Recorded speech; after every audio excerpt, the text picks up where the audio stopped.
सुनो ये सैयद है, ये आले रसूल है, चाहे वो कैसा भी है लेकिन नबी का घराना है, उससे मोहब्बत रखो।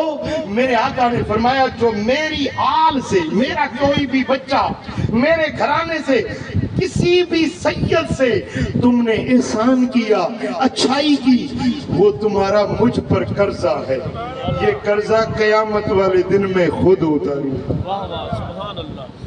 हमारे सिंध में एक बुजुर्ग गुजरे हजरत मखदूम सरवर नूह रहमतुल्लाह अलैह, 9 लाख की गोदड़ी से कहते, 9 लाख मुरीद थे उस दौर में उनके, 9 लाख।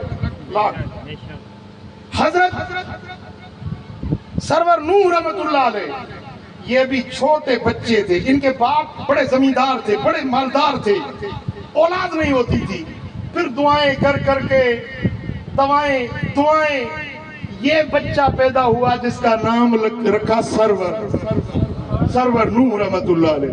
ये छोटे बच्चे थे, एक दिन बच्चों के साथ खेल रहे थे तो एक सैयद वहां से गुजरा, लेकिन सैयद का चेहरा उतरा हुआ था, बड़ा गमज़दा परेशान चेहरा लिए जा रहा था। तो हजरत सरवर नूह रहमतुल्लाह अलैह जो बच्चों से खेल रहे थे ना, खेल को छोड़ा और सैयद के पास आ गए। शाह साहब आप क्यों परेशान हैं, आपका चेहरा उतरा हुआ है।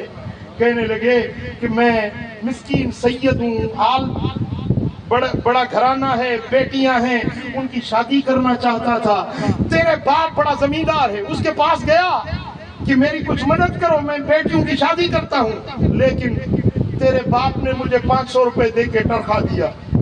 अब मैं परेशान जा रहा हूँ कि बेटियों का रिश्ता करना है, शादी करनी है, इसलिए मैं परेशान हूँ। तो हजरत सरवर नूह रहमतुल्लाह अलैह ने फरमाया कि शाह साहब आप फिर वापस जाए, अब्बा जान के पास वापस जाए। फिर अब्बा जान को बोले जितनी आपकी डिमांड है ना वो अर्ज न करें, रोब के साथ हुक्म करें, हुक्म करें कि मुझे इतने पैसे चाहिए। अगर नहीं देता ना, मैं खेलते खेलते आके अब्बा जान की गोद में बैठूंगा, मैं उनकी गोद में बैठूंगा, फिर तुम धमकी देना कि अगर मेरी मदद नहीं करते तो इस बेटे की खैर नहीं। फिर मैं गिर पड़ूंगा, मैं जमीन पर गिर पड़ूंगा, फिर आप जैसे बोलोगे बाबा जान ऐसे करेगा, क्योंकि मैं उनका लाडला हूँ, बड़ा मुझसे प्यार है उनसे, आप जैसे कहेंगे वैसे अब्बा जान करेंगे। अब ये मशवरा सलाह आपस में हो गई। हजरत सरवर नूह खेलते खेलते आके अब्बा जान के गोद में बैठे, बाप शफकत कर रहे थे, इतने में शाह साहब फिर आ गए। जमींदार साहब मेरी मदद करो, मैं सैयद हूँ, मैं आले रसूल हूँ, मेरी मदद करो। उसने कहा शाह साहब तुमने तो तंग कर दिया है हमें, जो देना था वो दे चुके, फिर क्यों आया है। उसने कहा मेरी मदद करो नहीं तो इस बेटे की खैर। ऐसे धमकी जो दी तो वो बेटा जाके नीचे गिरा। अब वो तो पहले से ही मशवरा हो चुका था ना, वो बेटा नीचे गिरा, जमीन पर गिरा तो शाह साहब भी परेशान हो गए, उसका बाप परेशान हो गया। उसके बाप ने कहा, समझा कि ये बड़ा कोई सैयद करामत वाला है, ये मेरा बेटा मर जाएगा। पटका उतार कर सैयद के कदमों पे रखा, हजरत माफ करना, जैसे कहोगे वैसे करेंगे, सोना चाहिए, पैसा चाहिए, जो चाहोगे मिलेगा, मेरे बेटे की खैर हो। ये खबर घर में गई, हवेली में गई, वहां से सोना चांदी कंगन जो कुछ था घर वालों ने भेज दिया, सैयद को बोलो हमारे बेटे की खैर हो।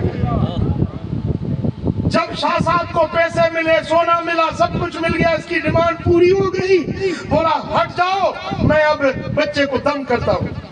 कान में आकर कहा कि बेटे अब मेरा काम हो गया, अब उठो।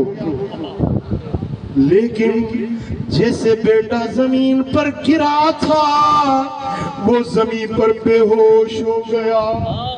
सैयद ने दुरूद पढ़े, दम किए, उस पर दम दुरूद किया, मगर बेटा वाक़अतन भी बेहोश हो गया, जमीन पर पड़ा रहा।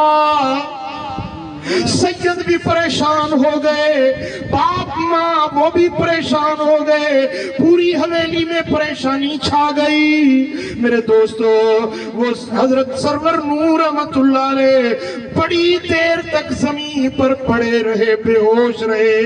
بڑی دیر کے بعد جب اٹھے تو سید کے ہاتھ چومنے لگے۔